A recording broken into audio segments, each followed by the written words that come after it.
Lord, help us to embrace our nothingness. Jesus began, I'm glad you came to me before you fell asleep. Jesus, I just want to hold you and tuck into your heart. Hide me away, but give me the grace to pray. Lord, please, I do not want to come to you to hear more horrible things.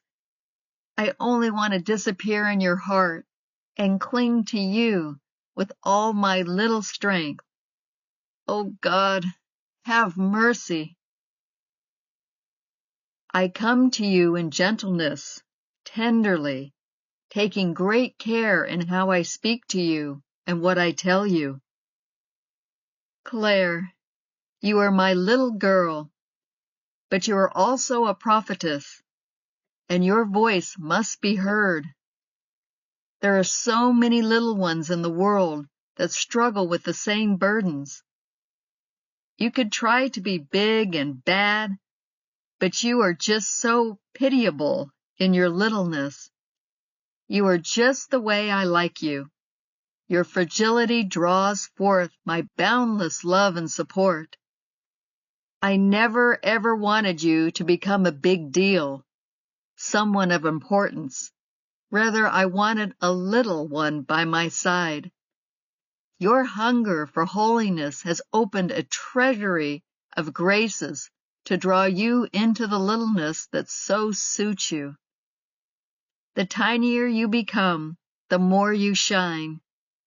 You are like a piece of coal chosen to be transformed into the most exquisite diamond, whose beauty can only be observed by the little ones you represent. Please don't ever disappoint me by becoming a somebody. You are free to behold my handiwork in other more seasoned and suited souls. But there is just something about your littleness that is stunning.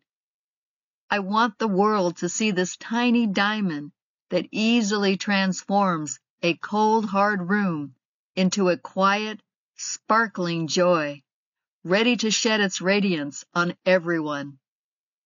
You are only the vessel. I am the radiance. Because of your littleness, there is no impediment to my brilliance. That's who you are to me. When you visit a museum and gaze upon a jewel, you do not notice the bulletproof display it is secure in. You only see the gemstone secured within. That is what you are, a glass and steel display box that is lit from within to show the handiwork of the master. I am what shines from within. Everything you lament about yourself has its place in demonstrating to the world just how precious the little ones are to me. Their emptiness allows my grace to shine clearly through them. How is it then mankind grovels in the muck of this world and comes up smelling like a sewer, but imagines himself to be the epitome of success? In other words, ugly is seen as beautiful, and littleness is seen as ugly. This does not come from me or my Father. It is strictly the work of the flesh. I have chosen you to be an outcast, overlooked, hidden, free to conform yourself to the image of who I need you to be. Not what the world expects you to be.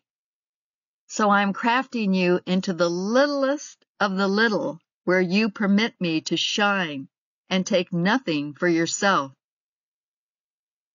My people, when you finally come to see yourselves as little nothings, I too will shine through you without any coloration from your flesh. I am who I am, and when you choose this littleness, there is nothing for others to see but me. My mother was the epitome of nothingness, the new ark of the covenant, carrying me into the world. remaining obscure to hide the precious secret of God made flesh. Going for my first walk in a long time, thinking about what is coming, Jesus said, "It is horrendous." I heard, "Your reality must be Christ and only Christ. Anything outside of that is the world, the flesh, and the devil. My bride will be spotless because she will forsake all the values of the world. She will be stripped down to the necessities with no wandering eyes and no need of anything except the comfort I bring to her parched and thirsty soul. All things she held dear will have no value or attraction anymore, for she will thirst for God alone. Nothing will mean anything to her. The emptiness and transitory nature of all created things will be exposed and found to be worthless to the human soul." And here I'd like to add, "without spot, wrinkle, or blemish" is a phrase primarily found in the Bible, specifically Ephesians 5:27, meaning completely pure, perfect, and without any flaw or imperfection, often used to describe a spiritual state of holiness or the ideal condition of the church as presented to God, essentially completely clean and without any stain or mark of sin. Only God will be left in his shining triune glory.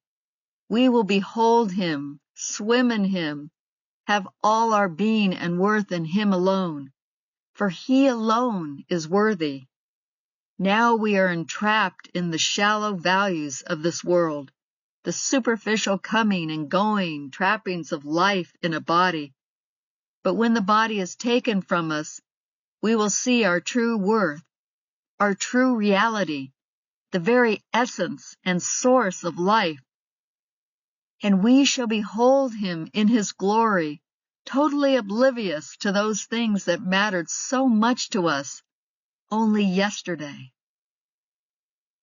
My people, do not lament the spots, wrinkles, and blemishes in your garment. These flaws will be blasted away by the coming of the Son of Man. Yes, recognize these flaws and work against them with the graces flowing from my heart to you. The enemy uses them to discourage and dishearten the righteous.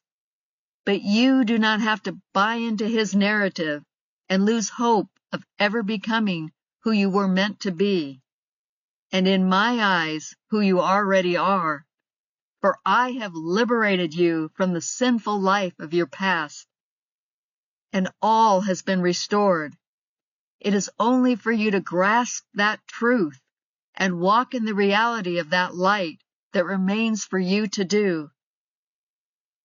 You do not see who you truly are to me, and because of that, you find it hard to believe that you are truly my beloved, and I am forming you into the image of your destiny. And by the way, that transformation will not stop. I'm starting to feel sleepy, and Jesus said, "Stay here, Claire, in the center of my heart, for I yet have much to say to you." If you will listen diligently and not allow the enemy to shut you down, you are on the right track. It is time to purify. No more lackness, my chosen ones. It's time to shut the world out and tuck into the only safe place, the only place of peace, the only place Satan cannot access. And that was the end of his message. Let us renounce, dear Heartdwellers, the narrative that the enemy has been feeding us. The littler we are, the better. God save us.